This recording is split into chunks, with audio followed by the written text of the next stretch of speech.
Hello everybody, welcome back. Today as well we have got you another video. In this video I'll show you how you can enable badges on YouTube, but before that please do make sure to like our video, subscribe our channel, and yes, without any further delay, let's get started.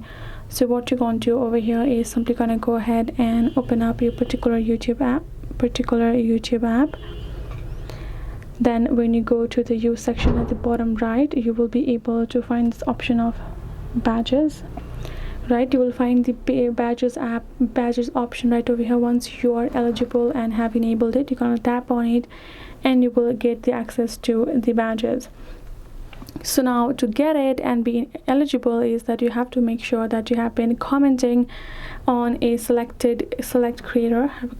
Right, you have basically a hearted comment by a selected creator, and you are one of the first to join channel's membership programs. If you have done that and you have also completed a YouTube course by watching all the lessons and have been participating in quizzes where you have been answering quiz question correctly on YouTube, and then you also have been a top listener for selected music artist on YouTube Music.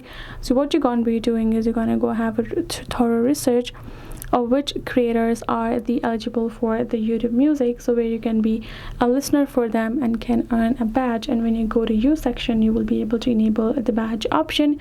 You're gonna go ahead and get it from there. So that's how it works. Hope this video helped. Thank you so much for watching. I'll see you guys in our next video.